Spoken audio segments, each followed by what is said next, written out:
Punting down keys while swinging an axe or flinging spells sounds like a good time?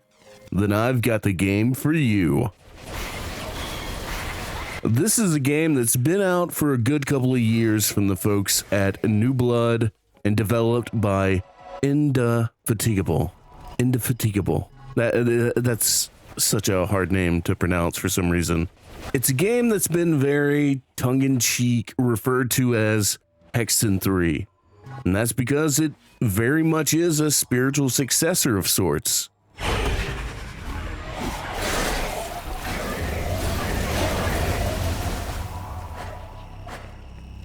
But don't get it twisted. This is a game that isn't stuck in the shadow of what came before. These guys have been able to take their inspiration and make a game that, while being very familiar, still feels completely unique. If you've ever played the classic Dooms, Hexens, Marathons, or Quakes, you have a pretty good idea of what to expect. Search for keys, battle against rooms filled with enemies, grab power-ups, battle more enemies, unlock doors, make it to the end of the level, and then despair at the fact that you missed so many secrets.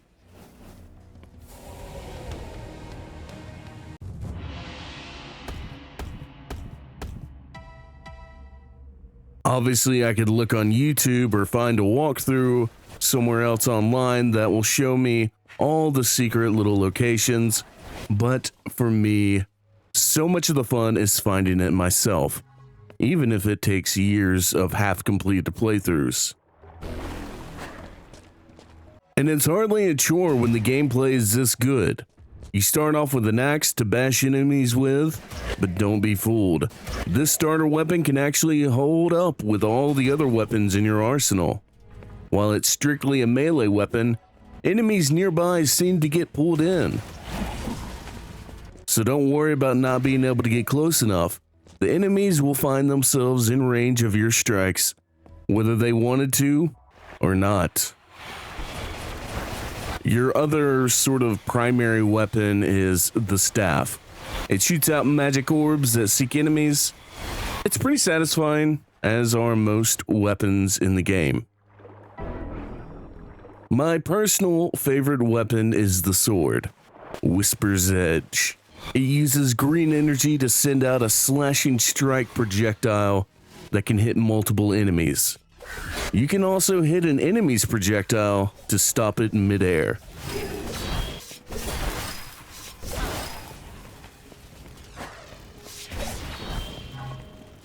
And of course, once you charge up by picking up souls and entering soul mode, the sword's projectiles will bounce around.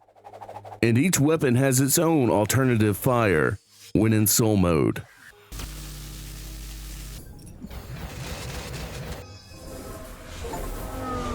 But if magic swords and axes aren't your thing, how about a weapon that pulls random planets from the universe, shrinks them down to size, and then fires them at enemies like a rocket launcher? Yes, that is the actual lore of this weapon. The Celestial Claw is one of the darkest weapons to ever be featured in a game.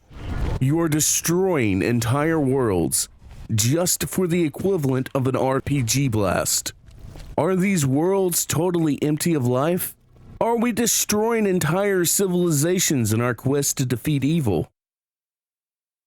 I recommend checking out the Codex. You can find it in the menu, and it's filled with a lot of interesting tidbits about the game and lore, and you can also find cheat codes. Remember those? Yeah, you can turn on God mode, fill up your mana, unlock all weapons early on, and more. And did I mention there are boss fights? If you've been looking for a game that feels like Doom or Hexen, some of my all-time favorite games, then I highly recommend AMID. It gets a 4 out of 5.